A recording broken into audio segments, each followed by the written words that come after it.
Bonjour à tous, dans cette partie 2 consacrée au métaverse, nous répondrons à plusieurs questions. La première question est la suivante. Comment fonctionne le métaverse? En fait, le fonctionnement du métaverse est assez simple à comprendre. Il n'existe pas un seul métaverse, mais une multitude de métaverses. Chaque monde virtuel correspond à une activité donnée. Par exemple, si vous souhaitez jouer au football, vous intégrerez un métaverse qui vous permettra d'y jouer.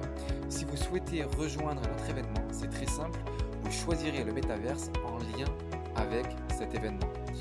Deuxième question, pourquoi le métaverse est-il si important? Tout simplement parce que de nouveaux services sont liés au monde virtuel. En effet, en se positionnant comme la nouvelle version d'Internet avec des capacités illimitées, le métaverse devrait donc offrir le même type d'opportunités qu'Internet à sa création.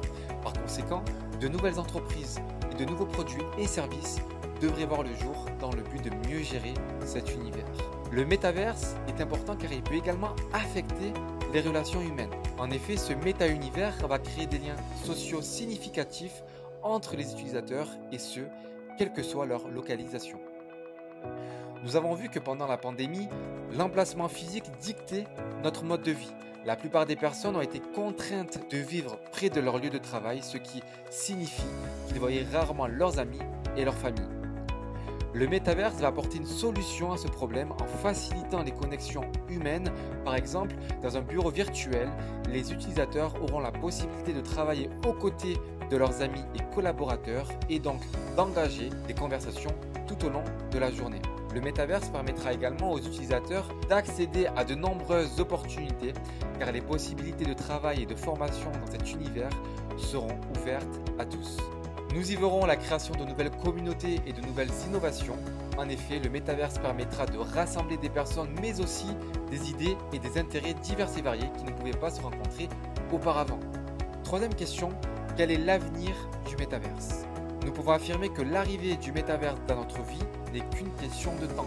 Le fondateur d'Epic Games ou encore du célèbre jeu Fortnite a été interrogé sur le plateau de la célèbre chaîne américaine CNN sur ce qu'il pensait de l'avenir du métaverse. Voici sa réponse. Je pense qu'il faudra une décennie ou plus pour vraiment arriver au point final, mais je pense que c'est en train de se produire. Il a également déclaré lors de cette même interview que le métaverse ne sera pas créé par une seule entreprise, il sera créé par des millions de développeurs qui construiront chacun leur partie. En d'autres termes, le métaverse est toujours en cours de construction, brique par brique, graine par graine, et chacun pourra apporter sa pierre à l'édifice. Pour conclure sur cette deuxième partie consacrée au métaverse, lorsqu'on parle de métaverse, il ne s'agit pas de réalité virtuelle ni encore de jeux vidéo. Bien que ces notions soient susceptibles d'en faire partie, le métaverse est une nouvelle version d'Internet, également appelée le Web 3.0, qui améliore la manière dont les gens interagissent entre eux et surtout les espaces qu'ils créent. Il s'agit d'un univers virtuel qui donne naissance à l'emplacement géographique et relie les utilisateurs entre eux.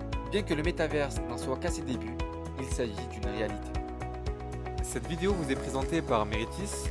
Vous pouvez nous retrouver sur meritis.fr, sur LinkedIn, sur Instagram et sur Twitter.